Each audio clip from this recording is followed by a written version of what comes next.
खौफ में Israel, Iran का एटम बम तैयार।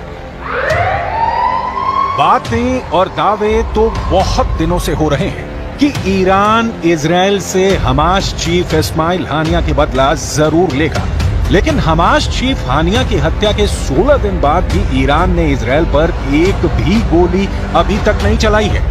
आखिर ईरान इतना ज्यादा वक्त इजराइल पर हमला करने में क्यों लगा रहा है? इस सवाल का एक जवाब ये है कि ईरान इजराइल पर बहुत बड़ा परमाणु हमला करना चाहता है ताकि इजराइल को दोबारा हमला करने का मौका ही ना मिले। ईरान से जुड़े इस सनसनीखेज खबर ने इजराइल के होश उड़ा दिए हैं। प्रधानमंत्री नेतन्याहू से लेकर अमेरिकी राष्ट्रपति बाइडेन तक ईरान की एटमी तैयारी से भौचक्के रह गए हैं। इंटरनेशनल मीडिया में छन छन करा रही खबरों से पता चला है कि ईरान इजराइल पर बड़ा हमला करने से पहले एक जबरदस्त परमाणु धमाका करने जा रहा है ताकि इजराइल और उसके दोस्तों को साफ संदेश दिया जा सके कि अगर ईरान को इजराइल ने दूसरा गाजा बनाने की कोशिश की तो ईरान इजराइल को परमाणु बम की आग में भस्म कर देगा।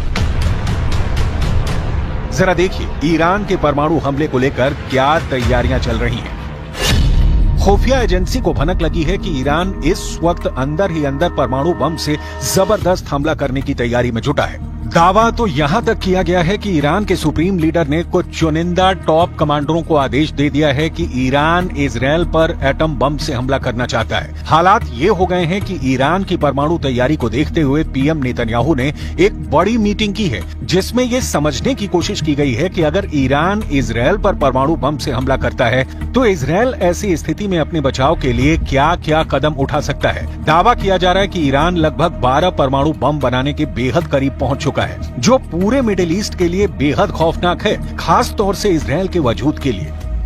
ईरान अपने बेहतरीन ड्रोन और मिसाइलों के लिए मशहूर है। दावा किया जाता है कि ईरान के पास लगभग 48 से ज्यादा ऐसे बंकर हैं जिसमें घातक मिसाइलें मौजूद हैं। दिक्कत यह है कि ईरान से इजराइल के बीच की दूरी 1700 से 2000 किलोमीटर तक है।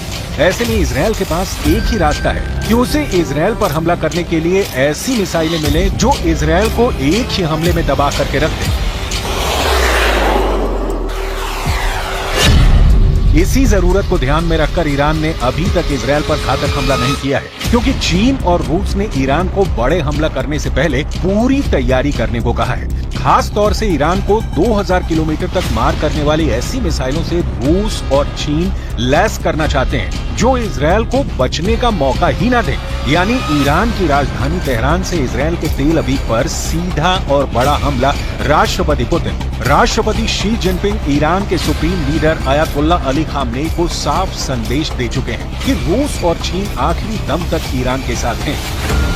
खबर है कि रूस ने अपने लड़ाकू परिवहन विमान से दर्जनों परमाणु क्षमता वाली मिसाइलें तेहरान पहुंचा दी हैं। दावा तो यहां तक किया जा रहा है कि अगर तेहरान ने इनमें से एक भी मिसाइल से इजराइल पर हमला किया तो इजराइल का विनाश कोई रोक नहीं सकता है। We are looking on this Iranian network that put a deadly explosive inside Israel, and we will act against the Iranian terror wherever it is. We will not expect, we will not get any Iranian explosive devices here and not do anything. We will act determinedly against the Iranian terror wherever it is. Iran की missile जरूरतों के मद्देनजर उसे रूस ने Iskander मिसाइलें दी हैं। Iran को इजराइल तक पहुंचने के लिए लगभग 1200 किलोमीटर की मारक क्षमता वाली मिसाइलों की आवश्यकता है, जबकि इस्कंदर सिस्टम की मारक क्षमता 500 किलोमीटर तक है। लेकिन रूस ने ईरान को जो इस्कंदर मिसाइल दी है वो लेटेस्ट वर्जन की है। इजरायली मीडिया के मुताबिक रूस ने ईरान को 1500 किलोमीटर तक हमला करने वाली R-500 क्रूज मिसाइलों के साथ इस्कंदर के सिस्टम दिया है, जो ईरान को जबरदस्त मिसाइल पावर दे रहा है। इस्कंदर के लंबी दूरी तक मार करने वाली परमाणु क्षमता वाली मिसाइल है। इसके अलावा रूस का मरमंग्स BN सिस्टम ईरान को दिया गया है। इजरायली विदेश मंत्री इजराइल काट्ज का साफ कहना है कि ईरान इजराइल पर बहुत बड़े हमले का प्लान बना चुका है। यानी ईरान अब रूसी मिसाइलों से इजराइल पर हमला करने जा रहा है।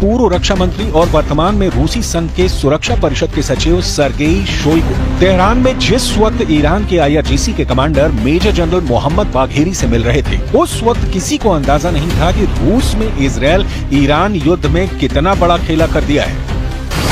इजरायली मीडिया के दावों के मुताबिक ईरान की राजधानी तेहरान में एक गुप्त मीटिंग हुई है, जिसमें रूस ने तुरंत ही ईरान की सभी मांगे मान ली हैं। दावा किया गया है कि रूस की तरफ से पूर्व रक्षा मंत्री सर्गेई शोइगु ने IRGC के top commander major general Mohammad Bagheri की और उन्हें परमाणु क्षमता वाली मिसाइलें देने का रास्ता साफ कर दिया है। दावा किया जा रहा है कि राष्ट्रपति पुतिन के आदेश के बाद सैन्य परिवहन विमान IL-76 ने रूस से उड़ान भरी, जिसने ईरान के गुप्त ठिकाने पर रूसी इस्कंदर मिसाइलों को ईरान पहुंचा दिया है। इसके अलावा रूस ने ईरान को उपग्रह नेविगेशन सिस्टम मरमंग्स BNEWS भी दिया है। रूस की इस्कंदर परमाणु क्षमता वाली मिसाइल कुछ मिनट में ही तैयार की जा सकती है। इस मिसाइल के मिलने से ईरान अब इजरायल में घुसकर कभी भी इस्कंदर मिसाइल से हमला कर सकता है, जबकि रूस का उपग्रह नेविगेशन सिस्टम मरमंग्स BNEWS ईरान को ऐसी क्षमता देगा कि इजरायल के लड़ाकू जेट और मिसाइलें हमला तक नहीं कर पाएंगी।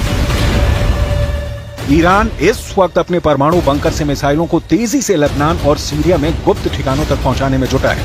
IRGC के टॉप कमांडरों को साफ आदेश है कि कम से कम मूवमेंट की जाए, इजरायल के जासूसी नेटवर्क को चकमा देते हुए मिसाइलों को अड्डों पर पहुंचाया जाए। खबर तो ये भी है कि रूस के कुछ कमांडर गुप्त तरीके से ईरान की जबरदस्त मदद कर रहे हैं। इधर supreme leader Ayatollah Ali Khamenei ईरानी अखबार कहान में लेख लिखा है कि पिछली बार ऑपरेशन में ईरान ने इजरायल के सिर्फ कुछ ठिकानों को निशाना बनाया था, लेकिन अब इजरायल के अंदरूनी इलाकों जैसे तेल अवीव और हाइफा रणनीतिक केंद्रों पर हमला होगा। खामेनी ने ये भी लिखा है कि हानिया की हत्या में शामिल इजरायली अधिकारियों के घरों को निशाना बनाया जाएगा। इस बार का हमला बड़ा खतरनाक होगा, जिसे इंटरसेप्ट करना भी मुश्किल होगा।